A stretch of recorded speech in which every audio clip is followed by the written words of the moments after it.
Hi and welcome to the iOS application. मैं हूँ फ़ाद हुसैन। उम्मीद करता हूँ बहुत अच्छे मिजाज में होंगे। प्रीवियस सेशंस पे हमने मल्टीपल व्यूज़ और इसी तरह मल्टीपल स्टाइलिंग देखी iOS के अंदर। इस सेशन के अंदर हम कंटेनर व्यू जानेंगे कि एक्चुअली कंटेनर व्यू क्या है। लिहाजा वीडियो को फर्दर स्टार्ट करने से पहले बताते चलूँ कि प्रीवियसली इससे रिलेटेड जितने वीडियो हैं वो मेरे यूट्यूब चैनल पर मौजूद हैं। फ़ाद हुसैन CS से सर्च करके मेरे यूट्यूब चैनल पर आएंगे। इसके प्लेलिस्ट पे जाने के बाद वो तमाम वीडियोस जो कि डिफरेंट डिसिप्लिन्स की हैं आप यहाँ से फ्रीली देख सकते हैं। इसके अलावा जो भी कंटेंट रिलेटेड मटेरियल है वो मेरे ब्लॉग fahadhusaincs blogspot.com पे मौजूद है। यहाँ से आप तमाम चीज़ें फ्रीली डाउनलोड करके यूज़ कर पाएंगे। लिहाजा सबसे पहले हम ये समझते हैं कि कंटेनर व्यू क्या है और हमें इस आईफोन एप्लीकेशन पे इसकी ज़रूरत पड़ती क्यों है। तो सम टाइम आप अपने एक व्यू के अंदर कुछ ऐसे कंटेनर्स बनाना चाहते हैं जिसके अंदर कुछ ऐसे बटन्स या इवेंट मौजूद हों जिसके ज़रिए से आप एक व्यू से दूसरे व्यू पे जाएं या उस स्पेसिफिक कंटेनर एरिया पर कोई इवेंट परफॉर्म कर पाएँ, यानी उसका बैकग्राउंड कलर चेंज करना, फोरग्राउंड चेंज करना या फर्दर। तो इसके हवाले से जो डेफिनेशन है कि if you are new to iOS programming, you may not know of very useful feature in iOS called container view. A container view allow you to create a reusable component that all of your views controllers can share. The container are easily edited with the storyboard editor of Xcode. यानी एक तो आप क्या कर रहे हो, अपने उस कंटेनर को या अपने कंपोनेंट को रीयूज़ बना रहे हो एक व्यू से दूसरे व्यू के लिए, और साथ ही साथ अपने कंपोनेंट्स को आप एक व्यू से दूसरे व्यू में शेयर कर रहे हो।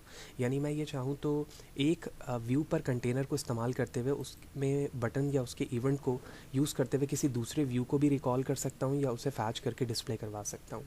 अब ये एडिट व्यू किस किस तरह से इस्तेमाल किया जा सकता है, जिस तरह से हम अपने नेविगेशन बार में टॉप या बॉटम या मिड पर नेविगेशन बार बनाते हैं, बिल्कुल इसी तरह आप इमेज पे भी देख रहे हो कि हमने कंटेनर व्यू को, जो कि लाइट स्काई कलर का है, इस वक्त कहीं पे टॉप पर मौजूद है या फिर इसी तरह वो मिड पे मौजूद है। तो बिल्कुल इसी तरह से सिस्टमेटिकली हम प्रैक्टिकल भी इस चीज़ को प्लेस करके देखेंगे और फिर अंडरस्टैंड इस बात को करेंगे कि इसके ज़रिए से हमें फ़ायदा क्या हो रहा है और हमारा प्रोजेक्ट किस तरह से यहाँ पर रीयूजेबिलिटी की तरफ जा रहा है। तो इस वक्त मैंने अपनी वर्चुअल मशीन को ओपन कर रखा है और ये बिल्कुल ब्लैंक एक प्रोजेक्ट है। तो सबसे पहले हम यहाँ पर आते हैं और मैंने यहाँ से ऑब्जेक्ट एक कंटेनर लेना है। तो कंटेनर व्यू आ चुका है मैं और मैंने इसे यहाँ पर प्लेस कर दिया। अब ये आपकी मर्ज़ी है कि आप इसे बॉटम पे प्लेस करना चाहते हैं, टॉप पर। अच्छा, जैसे ही मैंने इसे प्लेस किया तो आप देख रहे हो कि एक मिनी व्यू इसके साथ हमें दिख रहा है। तो मैं इसको इस तरह प्लेस कर देता हूँ ताकि आपको समझना आपके लिए आसान हो जाए। एक्चुअली जो सब पार्ट हमारा व्यू का यहाँ पर प्लेस होकर आया है, ये इस बात को इंडिकेट कर रहा है कि ये वो एरिया होगा जो रीयूजेबिलिटी के लिए इन फ्यूचर इस्तेमाल हो सकेगा। साथ ही साथ आप अपने इस यूआई व्यू को जब इंक्रीज़ करोगे तो जो सब आपके पास एक व्यू बनकर आया उसकी विड्थ में भी इसका इम्पैक्ट पड़ेगा। अब मैं यहाँ पर आने के बाद कुछ बटन प्लेस कर लेता हूँ इसमें। तो मैंने फर्स्ट बटन प्लेस किया और इसकी विड्थ और हाइट हम सेट कर देते हैं अकॉर्डिंग टू द रिक्वायरमेंट। तो मैंने 140 बाय 140 इसकी लेंथ रख दी और इसी तरह से इसकी हाइट और विड्थ सेट कर देता हूँ।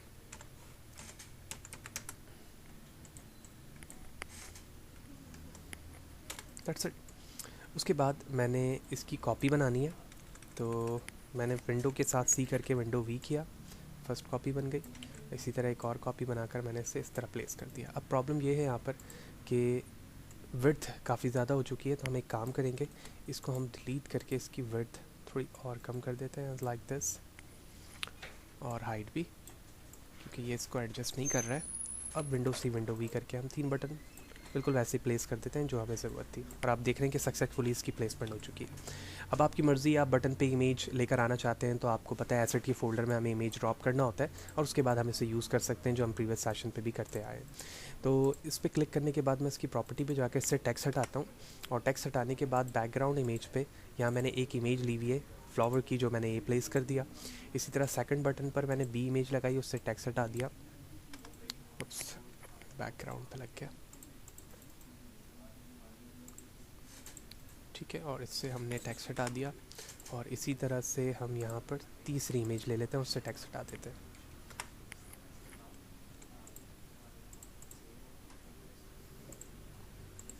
तो इस तरह से आपने देखा कि तीनों चीज़ें यहाँ पर बटन्स को मैंने इमेज पे कन्वर्ट कर दिया। अब ये रिक्वायरमेंट पे है कि आप अपनी एप्लीकेशंस पे आइकन इमेज इस्तेमाल करना चाहते हैं तो वो भी आप प्लेस कर सकते हो। अब मुझे इन तीनों बटन्स के इवेंट बनाने हैं। अब इवेंट बनाने के लिए आपको सबसे पहले ये जो व्यू कंट्रोलर है जो इस वक्त हमारे कंटेनर व्यू के ज़रिए से आए हैं, हम इस पर क्लिक करेंगे, प्रॉपर्टी पे जाएंगे और प्रॉपर्टी पे जाने के बाद यहाँ से हम वो क्लास चूज़ करेंगे जिसमें मुझे इसके बैक हैंड के कोड को इनेबल करना है। लिहाजा एक ही कंट्रोलर इस वक्त मौजूद है, व्यू कंट्रोलर, और मैं उसी को इस्तेमाल करना चाह रहा हूँ तो मैंने उसे चूज़ कर लिया।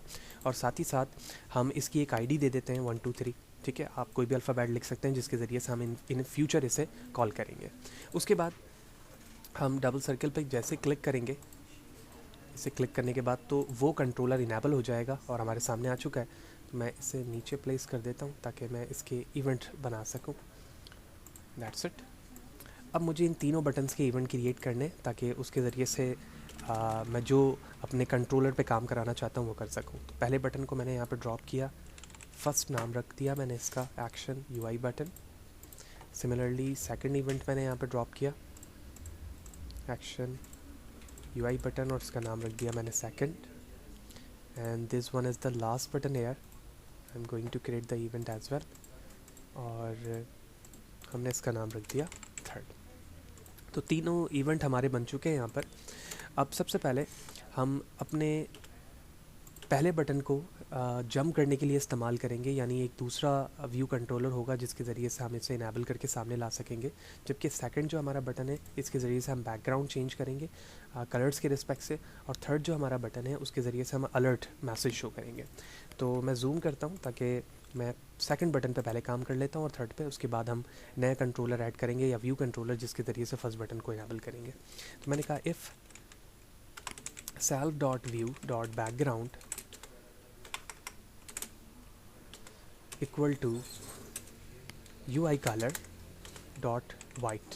तो अगर हमारे UI कलर वाइट है तो आप उसे चेंज कर दो। तो मैंने इसे कॉपी किया विंडो सी से, यहाँ पेस्ट किया, और इस वाइट को हम ब्लैक में कन्वर्ट कर देते हैं। अदरवाइज़ एल्स की बॉडी बनाई मैंने, और जहाँ पर वाइट लिखा हुआ है हम उसे वाइट ही रहने देते हैं, क्योंकि इसके ज़रिए से हम दोबारा से अपने बटन क्लिक पर उसे वापस लाना चाहते हैं। तो जो पहले वाइट होगा वो ब्लैक हो जाएगा, और ब्लैक होने के बाद दोबारा एल्स कंडीशन के रिस्पेक्ट से वो हमारे पास ओरिजिनल कलर पे वापस आ जाएगा। तो पहला इवेंट यहाँ पर रेडी हो चुका है। उसके बाद थर्ड हमारा बटन था, थर्ड बटन पे हमें एक अलर्ट बनाना है। तो अलर्ट बनाने के लिए हमने एक वेरिएबल बनाया अलर्ट के नाम से, और हम UI अलर्ट कॉल करेंगे।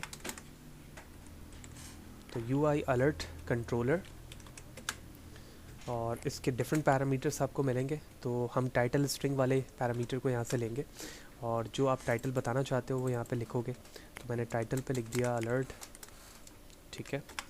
मैसेज पे लिख दिया मैंने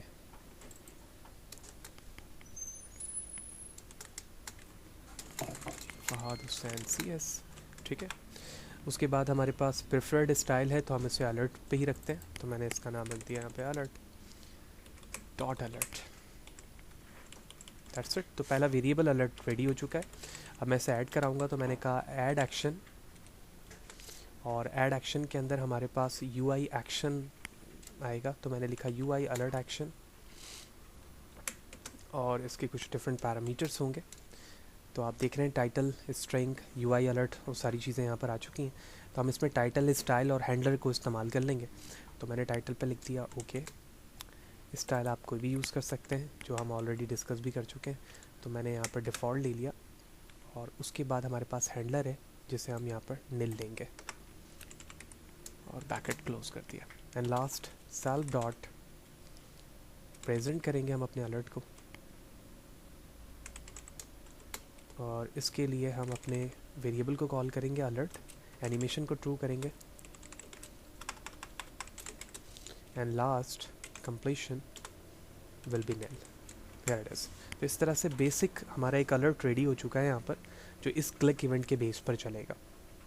अब हमें पहले वाले बटन के लिए काम करना है, लेकिन उससे पहले जो एरर्स हैं हम उससे रिजॉल्व कर लेते हैं। यहाँ पर ओके स्ट्रिंग है तो वो इन्वर्टेड कॉमा में इनक्लोज होगा। इसी तरह से सेल्फ डॉट प्रेजेंट पर हमने अपने वेरिएबल को लिया है, एनिमेशन ट्रू किया और नील की स्पेलिंग यहाँ पर स्मॉल एल 1 होगी, ठीक है। अब हम जूम आउट करते हैं और अब हम अपने पहले इवेंट के लिए काम करेंगे, लेकिन उससे पहले हम चेक भी कर लेते हैं कि ये दोनों इवेंट्स हमारे प्रॉपर्ली चल रहे हैं या नहीं। तो मैं अपने सिमुलेटर को एक्टिव करता हूँ एंड लेट्स सी। ओके, तो सिमुलेटर एक्टिव है। सेकंड बटन को हमने क्लिक किया और आप देख रहे हैं बैकग्राउंड कलर चेंज हो रहा है ब्लैक एंड वाइट, जबकि थर्ड बटन पर हमने अलर्ट को कॉल किया हुआ था, अलर्ट भी हमारा हो रहा है। फर्स्ट इवेंट हमारा ब्लैंक है।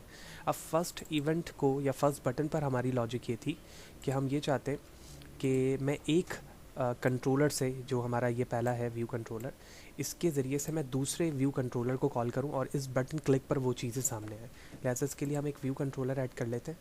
तो हम यहाँ पर आएंगे, ठीक है। मैंने एक व्यू कंट्रोलर यहाँ ड्रॉप किया और ड्रॉप करने के बाद हम इसमें भी एक कंटेनर व्यू लेते हैं। तो मैंने इसमें भी एक कंटेनर व्यू ले लिया, ठीक है, और इसे यहाँ पर प्लेस कर दिया। ये आपकी मर्ज़ी, आप जहाँ प्लेस करना चाहो आप कर सकते हो। और मैंने इसे लार्ज किया एज लाइक दिस। अब यहाँ पर हमें कॉन्सेप्ट समझ में आएगा रीयूजेबिलिटी का और एम्बेड का। देखो, अब सबसे पहले मैं क्या करता हूँ, जो दूसरा व्यू कंट्रोलर है जिसमें मैंने अभी कंटेनर व्यू ऐड करवाया है, मैं उस व्यू में इस व्यू को यूज़ करना चाहता हूँ। तो सबसे पहले तो जो इसके साथ नीचे मिनी एक व्यू ऐड हुआ है उसे मैं सेलेक्ट करके यहाँ से डिलीट कर दूँगा और उसके बाद हम यहाँ से इस पर से ड्रॉप कर देंगे और ड्रॉप करने के बाद यहाँ से मैं एम्बेड कर दूँगा इसे। तो इसका मतलब ये हुआ कि इसके साथ इस व्यू का रिलेशन बन चुका है। अब हम एक बटन लेते हैं इस व्यू के लिए। तो मैं ऑब्जेक्ट पर आता हूँ और यहाँ से हम एक बटन लेते हैं और इस बटन को मैंने यहाँ पर ड्रॉप किया और उसके बाद मैंने लिख दिया next page just for the understanding और इनलार्ज किया। और इनलार्ज करने के बाद इससे इसको ड्रॉप करते हुए हम पहले वाले कंट्रोलर पर आते हैं और शो डिटेल पे क्लिक कर देते हैं। That's it. तो इस तरह से अगर मैं इसे जूम आउट करूं तो हमने सबसे पहले एक सिंपल कंट्रोलर लिया था जिसमें हमने व्यू कंटेनर लिया। कंटेनर लेने के बाद उसके सब कैटेगरी में इमेजेस बनाकर उसके इवेंट्स क्रिएट किए और उसके बाद सेकंड व्यू पे एक हम कंटेनर लेने के बाद पहले वाले से एम्बेड करके बटन के ज़रिए से उसमें जंप करवा रहे हैं। लिहाजा अब मुझे इस बटन के लिए कोड करना होगा जो पहला इवेंट था हमारा। तो इस इवेंट के लिए हम बैक एंड कोड पे चलते हैं और अब हम यहाँ पर हम अपना कोड करेंगे। वाज़ेह है कि जो पहला हमारा कंट्रोलर था उसकी आईडी मैंने 1 2 3 दी थी और जो हमारे कंट्रोलर के बैक एंड का नाम है वो व्यू कंट्रोलर है। तो मैं एक वेरिएबल क्रिएट करता हूँ यहाँ पर, let my view equal to self dot storyboard, ठीक है। और उसके बाद हम यहाँ पर इनिशिएट व्यू कंट्रोलर कॉल करेंगे। तो इनिशिएट व्यू कंट्रोलर, उसके कुछ पैरामीटर हैं जैसे आप देख रहे हो यहाँ पर विद आइडेंटिफायर लिखा हुआ है। तो आइडेंटिफायर का नाम मैंने लिखा था 1 2 3, वो लिखा मैंने यहाँ पर।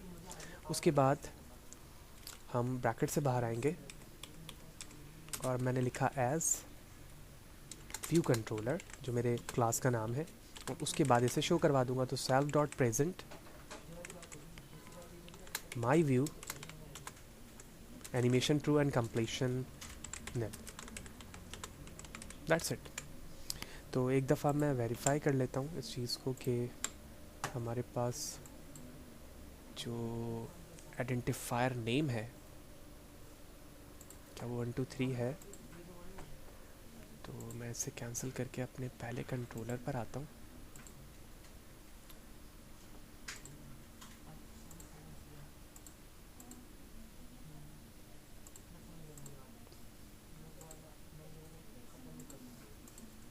ठीक है, व्यू कंट्रोलर यहाँ पर है लेकिन स्टोरी बोर्ड, तो स्टोरी बोर्ड आईडी हम 1 2 3 यहाँ पर दोबारा दे देते हैं और उसके बेस पर हम अपने सिमुलेटर को दोबारा रन करते हैं। अच्छा, तो फर्स्ट टाइम हम आईडी दे चुके थे, सेकंड में हमें आईडी देने की ज़रूरत नहीं है, तो वो मैंने आईडी हटा दी है और उसके बेस पर हम अपने सिमुलेटर को दोबारा रन करके देखेंगे हाउ डज़ इट वर्क। तो हमारा सिमुलेटर एक्टिव है, दोनों जो इवेंट्स हैं वो तो प्रॉपर्ली वर्क कर ही रहे हैं और पहले वाले इवेंट पे हम जैसे क्लिक करेंगे तो दूसरा व्यू फ्लैप होकर आएगा और आप देख रहे हैं कि बाकी दोनों चीज़ें भी बिल्कुल प्रॉपर्ली वैसे ही वर्क कर रही हैं। तो इस तरह से हमने देखा इस सेशन पे कि कंटेनर व्यू क्या है और किस तरह से हम उसकी रीयूजेबिलिटी को बढ़ाते हैं जब हम अपने एक व्यू के अंदर कंटेनर्स को लेंगे और उसमें रिक्वायरमेंट के मुताबिक आप इमेजेस, लेबल्स, टेक्स्ट बॉक्स या वट जो भी आप इस्तेमाल करना चाहें करते हुए रीयूजेबिलिटी को बढ़ाते हुए अपने सिस्टमेटिकली जो भी प्रोजेक्ट है आपका उसको बिल्ड कर पाएंगे। Thank you.